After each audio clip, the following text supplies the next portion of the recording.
Next up, we have James Downar, who's going to intriguingly talk to us about If Only Someone Had Told Us.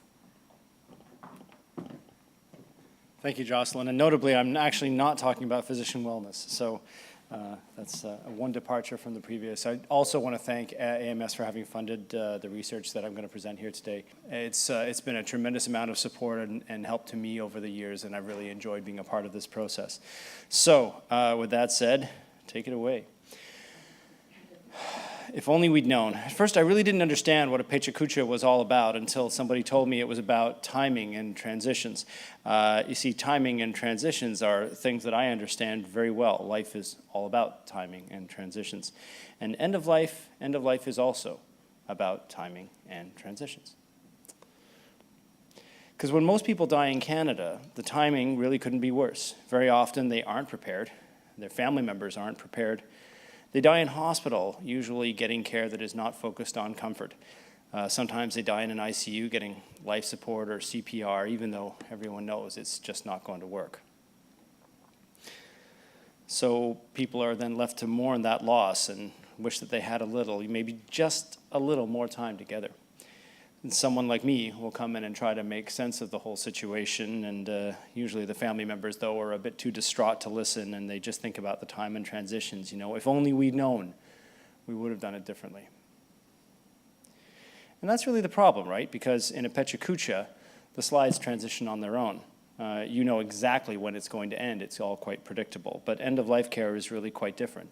In end-of-life care, you have to decide to make the transition. You have to do it yourself. And unfortunately, things end quite predictably and usually before you're ready. Life is not Apecha. So you get to the end and the family are saying they would have done it differently. They think back to moments in care when they would have made a different decision, like they wouldn't have had that extra round of chemo or they wouldn't have gone for that extra operation. They would have prepared better. And they're right, because we know that people who make that transition and opt for less aggressive care usually have a better quality of life before they die. The family feel like they would have been more prepared and maybe they wouldn't feel so much grief at the loss. And they're right too, because we know that family members who talk about advanced care planning and prepare for end of life are going to have less grief and much less depression when the patient dies. So everyone agrees what happened wasn't great. There should have been a transition earlier, but when? I mean, it's hard to say, but there are some common events that provoke transitions. Maybe it's a new transition, a new diagnosis, I should say, of an incurable condition like stage 4 cancer. Maybe it's a noticeable functional decline that makes somebody dependent on others for help. Maybe it's a sentinel event like a fall or admission to hospital. Whatever it is, it's usually an event that prompts a transition. People rarely transition to a palliative approach unless something prompts them to do so. We tried to emphasize the importance of early transitions, but people still tend to wait for an event, which means they wait sometimes very close to death. And like Pete Hine, they burn the toast because they waited too long. The problem is that if you leave people to their own devices, they're going to burn the toast, right? They won't make that transition, and you risk getting poor end-of-life care for the patient and worse outcomes for the family. So we really would benefit from a tool, right? A system that figures out when people are getting nearer to the end of life and might have unmet palliative needs and prompts the team to think about that transition. And sure enough, we actually built that tool with the help, of course, of the AMS. We developed the tool based on a very simple algorithm, as you can see.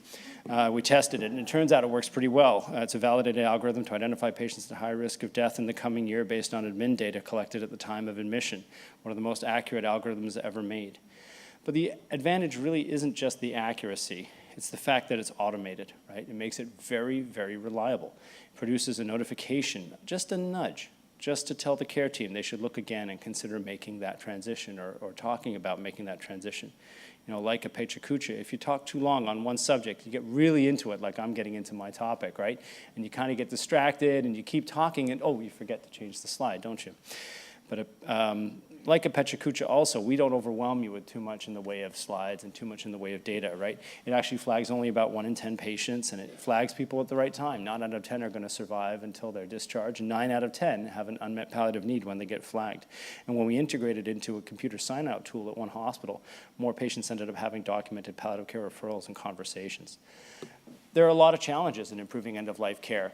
This handles probably about half of the problem, which is just identification. There are obviously still far more in the way of problems to solve.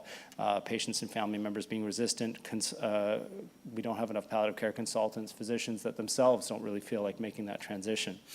But the studies show that there are many patients who are ready and would make that transition if only someone brought it up. I compare this to the sort of junior high school dance where you have all the girls on one side and all the boys on the other, and everyone wants to dance, but nobody wants to make the first move for fear of getting embarrassed.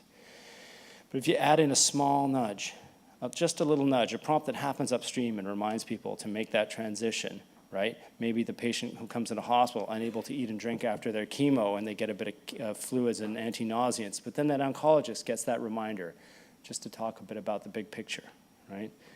And they talk about that big picture and they have that difficult conversation. They get that nudge. And so instead of coming back to the chemo suite 3 weeks later for more chemo that is frankly harming the patient as much as it's harming the cancer, they decide to go out to their favorite pub and have their favorite meal of fried liver and onions while they watch their favorite soccer team beat an arch rival on TV. Maybe instead of coming back for more useless blood work or a CAT scan that tells us absolutely nothing that we didn't already know about the cancer, a grandmother gets to go home and spend a day with her little grandkids, spoiling them rotten, and letting them do every sort of thing they can imagine that, of course, she never let her own sons do when they were that age.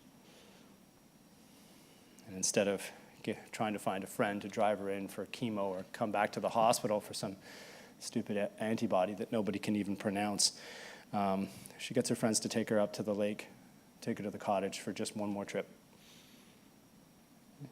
Maybe that older man with heart failure, multi-morbidity, instead of frantically writing down his pill schedule and documenting his sugars for his endocrinologist, he'll stop and sit down and write that letter to his daughter, telling her everything that he never knew how to say and that she never thought to ask. Because like a Pechacucha, every life does come to an end. But how you end is not trivial. It's actually quite important. And the end sometimes comes a little faster than you might think. A good death isn't something that happens by accident. It doesn't happen automatically. You need to make that transition to a palliative approach at the right time, and that time is not always obvious, so sometimes you need a little nudge. Thank you.